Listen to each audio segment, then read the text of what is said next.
Powered by the Montana Television Network. Montana This Morning continues on Montana's News Leader. The Secretary of State says the U.S. is considering all options after tanker attacks in the waterways of the Middle East. I'm Natalie Brand in Washington with what some of our allies are saying. And a local hiker is badly hurt in a fall. Coming up, where it happened and the current condition of the hiker. Good morning to you. I'm Missy O'Malley. Chet Lehman has our forecast here in just a moment. Matt Elwell is off today. Our top story for you now. The Trump administration is calling on the world to stand up to Iran. The White House is trying to build a coalition to counter what it says is Tehran's unprovoked aggression. Natalie Brand reports from CBS from Washington. The two ships at the center of the latest standoff between the U.S. and Iran are now anchored off the coast of the United Arab Emirates. The Japanese and Norwegian tankers were damaged by explosions last week as they navigated through the Strait of Hormuz. The world needs to unite against this threat from the Islamic Republic of Iran. The Trump administration insists Iran was behind the attack. Secretary of State Mike Pompeo says President Trump does not want war, but is considering all options. Does that include a military response? Of course, the president will consider everything we need to do. Pompeo has been working to rally U.S. allies against Iran, but to date, only Saudi Arabia and the U.K. have accepted the administration's account of what happened. But you'd think it would be pretty obvious who was responsible for this when we actually have video evidence that shows what the Iranians have been doing. Democrat Adam Schiff says the White House has a credibility problem. There's no question that Iran is behind the attack. The problem is that we are struggling, even in the midst of this solid evidence, to persuade our allies to join us in any kind of a response. And it shows just how isolated the United States has become. The Japanese and German governments say they need to see more evidence before making a determination. And Natalie Brand, CBS News, Washington. Now, the situation with Iran is expected to be addressed today when the UN Security Council meets in New York. Chet joins me now. A beautiful start to the day so far. It's lovely so outside good. right now. Yeah. I've just been out on the patio. I'm going to continue to stay out there, so I'll check with you sometime later. I'll Sounds be back great. in. I don't know, I'll wander back in anytime. I suggest if you're going to go outside right now, enjoy it. There is a chance of some thunder showers this afternoon. There's what it looks like on satellite and radar. Not really showing a lot because there's not really a lot happening. Temperatures right now around southwest Montana hanging in the 40s and some even low 50s depending on where you are. A little cooler in West Yellowstone, but still absolutely delightful. Your planner for today, low 70s with an afternoon chance of a thunder shower, so be ready for that. Those chances of thunder showers start a little earlier in the mining city, still warming up into the the upper 60s for today. What's the rest of the week look like, Missy? I'll tell you in 10 minutes. Thank you for that, Chad. Our top local story for you now. On Saturday evening, a hiker was transported to the hospital via air ambulance after falling at Practice Rock. One of our viewers, Lee, sent this video to us of the rescue that was happening over the weekend. Highlight Fire Department says the climber fell about 20 feet and was rescued in critical condition. Now, according to the Gallatin County Sheriff's Office, the injured climber was a 23-year-old man from Kalispell who suffered significant head injuries.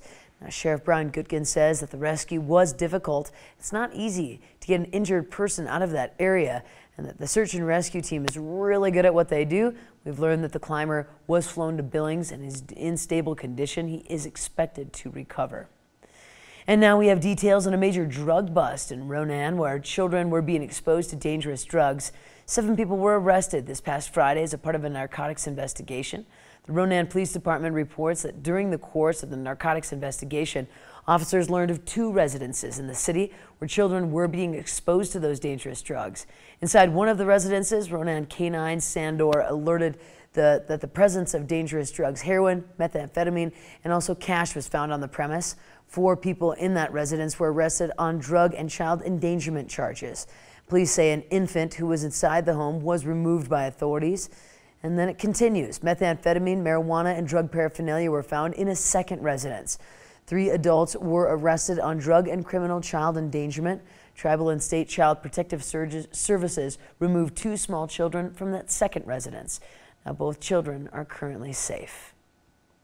And Sunday marked the 1 year since Jermaine Charlo was reported missing, and a reward for information leading to an arrest has increased to now $10,000. She was last seen near Orange Street Food Farm in Missoula last spring. Anyone with information is asked to call Detective Guy Baker at 396-3217. And this month's Help Flight celebrates its 40th anniversary, meaning 4 decades of taking to the skies to help Montanans in need. MTN's Samantha Sullivan spoke with the current flight team about the importance of the program. High up in the skies above Yellowstone County, a team of paramedics gets to work. With an ambulance background, I'm used to smaller spaces. However, this is smaller. We're used to bumpy environments. This is bumpier. In an ambulance, you can stand up and you can move around appropriately. You can't do that in the aircraft, so everything is done sitting.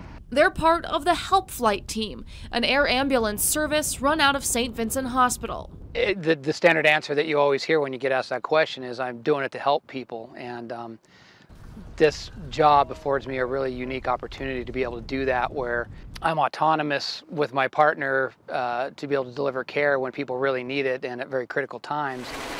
Providing life-saving care while in a relatively small helicopter or plane may not be everyone's first choice, but for Whitney Jacobs, there was never another option. When I was 5, Help Flight came out and did a show and tell at my grade school, and the paramedic put me in. I got picked as the little girl that got to get in the aircraft, and I decided that day I wanted to be a paramedic. So with that experience, I set out all through high school looking to become a paramedic, specifically to fly for St. Vincent's Help Flight. Growing up in rural Montana herself, Whitney saw the impact Help Flight had on the area's small ranching communities firsthand. For her, it was the best of both worlds. It could be me, it could be my mother, it could be my father. What might not seem like a huge medical disaster to us, when you're rural, it is. And so it's a pretty neat privilege to get to help or go out and rescue, so to speak, these individuals that may have to wait hours for any sort of medical care. Now she, along with her colleagues, are part of the program's 40-year history, a legacy of safety and care. In Billings, Samantha Sullivan, MTN News. Wow, that's incredible. Lastly, MTN's latest episode of Under the Big Sky features award-winning Lewis & Clark Brewing Company, legendary bike maker Carl Strong, and groundbreaking design firm Lacati Architects. The latest episode of the Emmy Award-winning series airs statewide on MTN on Saturday, June 29th. And here's a little preview. Under the Big Sky is sponsored by Rocky Mountain Vein Clinic and Markovich Real Estate. The willingness to put yourself out there. Every once in a while you might get it thrown back in your face, and that's okay. Then you can learn from it. It kind of was fledgling for 6-7 years. I never would have dreamed we would be where we are right now. It takes you out of your current world and puts you into that moment, and everything else just kind of falls away. There is a lot of right place, right time, but it is what you make of it. It seems like it's a pretty serious thing because we're sitting here and getting interviewed, but it's a lot of fun. There's an entire kind of cult following of craft beer. People that aren't familiar with bikes think that's crazy. It's not about budget. It's not about size. It's about what is going to make this space special.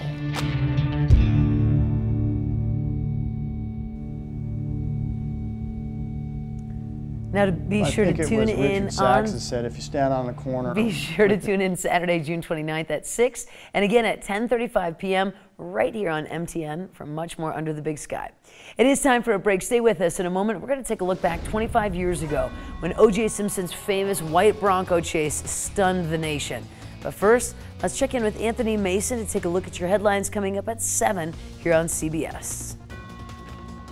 Ahead on CBS this morning, the new weapon to detect and battle digitally altered videos known as deepfakes ahead of next year's election.